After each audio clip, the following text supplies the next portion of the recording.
सुखदेव भगवान की प्रथम स्कंद। पश्चादहं यदेतच्च यो विशस्ये तसोऽस्म्यहम्। हिरण्याक्ष हिरण्यकश्यप का जन्म हुआ, पृथ्वी को लेकर गया, जो शरीर और जीवात्मा के ऊपर है।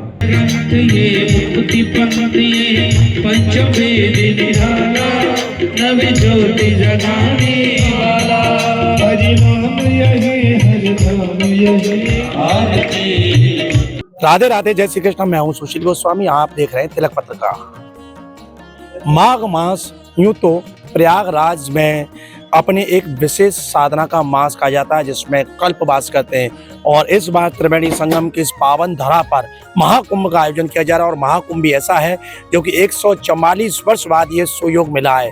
और इस पावन जो संयोग बना है, उसमें करोड़ों लोग इस कुंभ नगरी में आकर अमृत तत्व की प्राप्ति करना चाहते हैं। अब वो अमृत तत्व चाहे त्रिवेणी में संगम में डुबकी लगा के मिले, या यहाँ आचार्य संत महात्मा और विद्वानों के मध्य जाकर उनके छत्र छाया में बैठकर उनकी वाणी से अमृत रूपी जो उनके वचन हैं, वाणी है, उससे ग्रंथ और शास्त्रों की कथाएं सुने। तो हर रूप से यहाँ अमृत की वर्षा हो रही है। और ऐसे अमृत काल में जब बसंत पंचमी आती है, माघ मास के शुक्ल पक्ष की पंचमी, जो कि जिसका विशेष महत्व है, माँ सरस्वती के प्राकट उत्सव कहा जाता है। लेकिन ब्रज की बात करें तो ब्रज में इस उत्सव को एक अलग ही अंदाज में मनाया जाता है। कहते हैं कि ब्रज में ये उत्सव 45 दिवसीय महा आयोजन बसंत पंचमी से प्रारंभ हो जाता है। राधा माधव की दिव्य लीला भूमि में बसंत उत्सव बड़े आनंद उल्लास के साथ मनाया जाता है। रसिकों की वाणी है कि नया लागो श्याम सुंदर सो, यानी बसंत पंचमी से लोग अपनी जो लगन है भगवान राधा माधव से और ज़्यादा उसको प्रगाढ़ कर लेते हैं। नया लागो मेरो श्याम सुंदर सो, और बाग बगीचा सब फूले, खेतन फूली सरसों, पीले पीले पुष्प चारों तरफ, प्रकृति में एक आनंद आ जाता, नया उल्लास आता है और ऐसे उत्सव होते हैं। तो आज मेरे साथ प्रकांड विद्वान श्रीमद् भागवत कथा के, राम कथा के, शिव पुराण के, जो विश्व में इस सनातन धर्म का कथा के माध्यम से प्रचार करते हैं, डॉक्टर हरिमोहन गोस्वामी, आप ब्रजवासी हैं और ब्रज देवालय न्यास के उपाध्यक्ष हैं, नंद बाबा मंदिर के सेवायत हैं, तो ब्रजवासी हैं। और ब्रज का उत्सव हो तो उसमें ब्रजवासी से बढ़कर उसका कौन बखान कर सकता है। तो आइए जाने ब्रज के इस प्रमुख बसंत उत्सव के बारे में। जी शास्त्री जी। सबसे पहले तो तिलक पत्रिका के सभी दर्शकों को, श्रोताओं को, और सबसे पहले सुशील जी आपको मैं बसंत की बधाई देता हूँ। आपको भी बहुत बहुत बधाई, क्योंकि बसंत आते ब्रजवासियों के चेहरे खिल जाते हैं। सरसों नहीं खिलती, ब्रजवासी खिल जाते हैं। क्योंकि नवल बसंत नवल वृंदावन, नवले फूले फूल, चारों तरफ नवलता प्राप्त हो जाती है, सुशोभित आनंद हो जाता है। कि बसंत का अर्थ ब्रजवासी बसंत से नहीं समझते, बसंत का अर्थ ब्रजवासी होली से समझते हैं। कि जिस दिन बसंत लगती है, होरी डाणो रोप्यो आए, बसंत के दिन ही ब्रज में होली का डाना रोप देते हैं।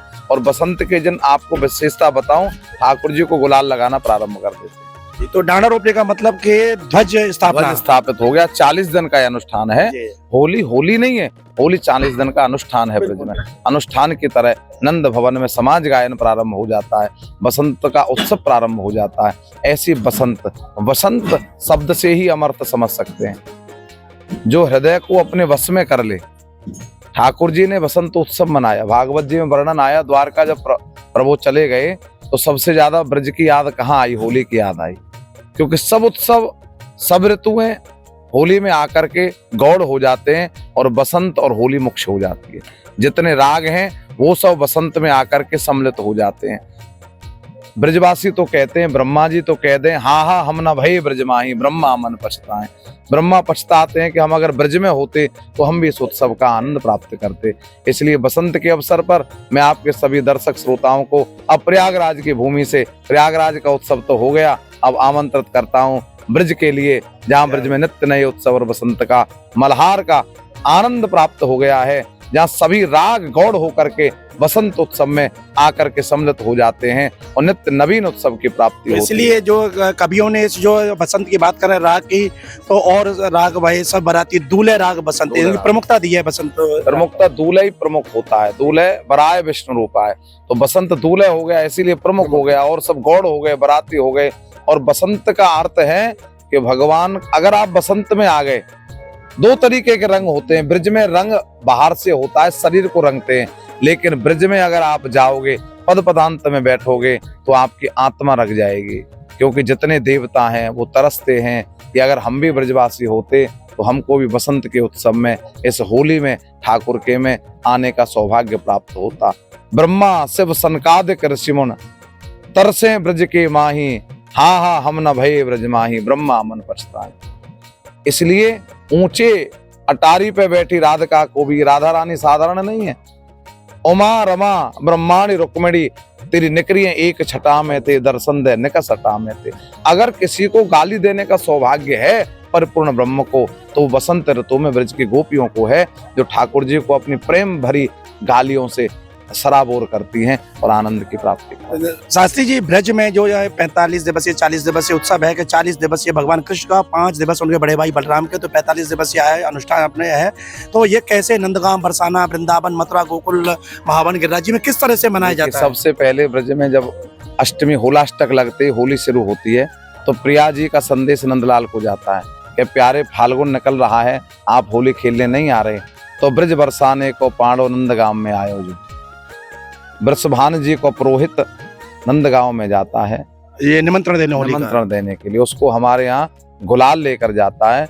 और दूसरे जब वो लौट कर आता है, नंदगांव से बरसाने पहुंचा तो लड्डू होली, पाड़े के ऊपर लड्डू प्रसन्नता से फेंकते, उसको लड्डू होली कहते हैं। मतलब भगवान कृष्ण के जो निमंत्रण आया राधा रानी का, उसकी स्वीकृति देने जाते हैं, कहाँ स्वीकार गए तो वो वहाँ लड्डू होली हो गई, और यहाँ गुलाल लेके आए हंडिया, तो यहाँ निमंत्रण, फाग महोत्सव, आमंत्रण महोत्सव, वहाँ लड्डू होली, दोनों परस्पर संबंध है।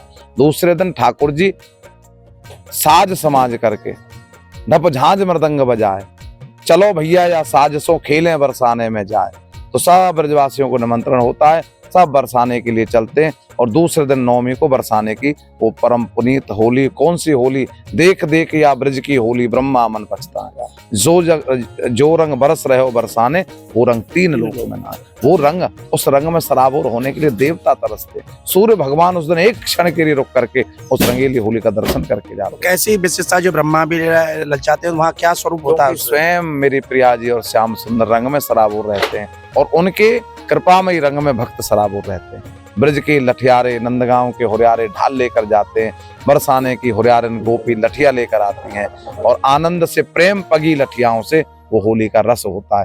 दूसरे दिन नंदगांव के लिए फगुआ मांगने के लिए बरसाने की गोपी फगुआ मांगना। फगुआ क्या है? फगुआ होली खेलते हैं जिस भाभी के साथ, जिस गोपी के साथ, उसको कुछ पुरस्कार देना हो, उपहार पुरस्कार, उसको फगुआ कहते हैं। तो ठाकुर जी ने कहा कि तुम नंदगांव आना, तो बरसाने की गोपी फगुआ मांगना है।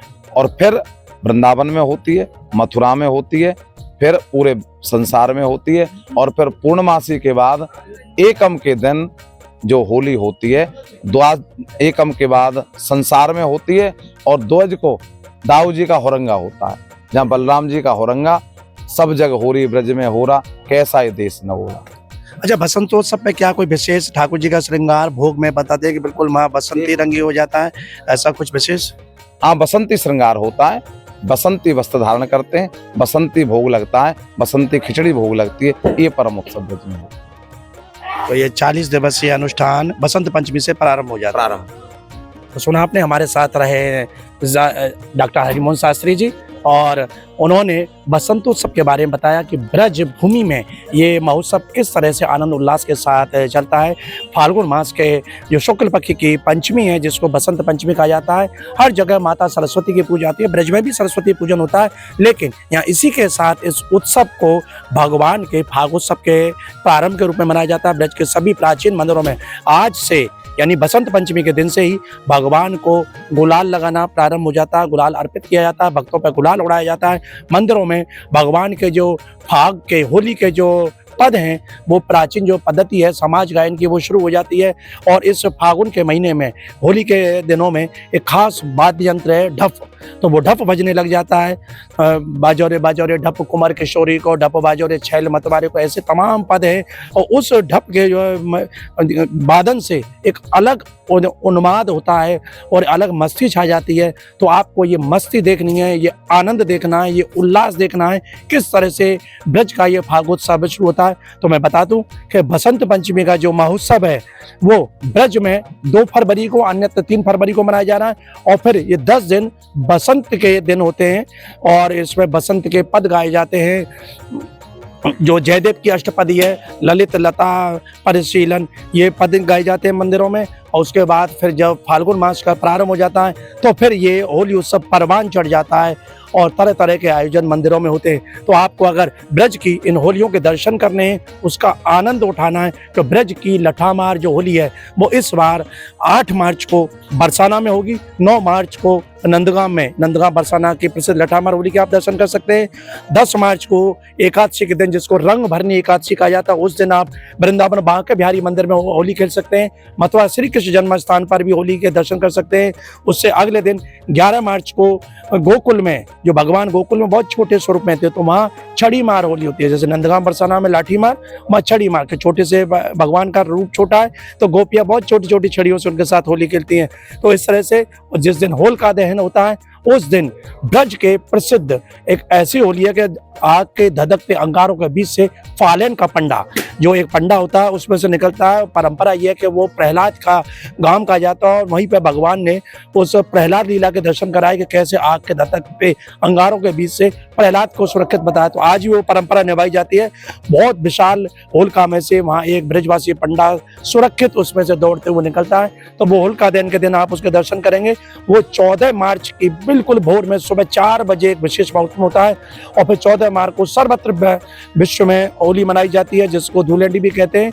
और उससे अगले दिन फिर कृष्ण के बड़े भाई बलराम के हुरंगा का आयोजन होता है, जो कि 15 मार्च को होगा। और वो कई जगह ब्रज में ऐसे हुरंगा होंगे। और उसी दिन एक चरकुरा नृत्य, जो कि राधा रानी की ननिहाल राधा कुंड गोवर्धन गिरिराज जी में मुखराई है, वहां से वो प्रारंभ हुआ। सिर पर लगभग 2 मन, जिसको 80-85 किलो वजन रखकर उसको दीपकों से सजा के, ऐसे गोलाकार 7 मंजिल तक दीपक होते हैं, उसको सिर पर रखकर ब्रज की गोपियां नृत्य करती हैं। उसको चरकुला नृत्य कहा जाता है। उसके दर्शन होते हैं।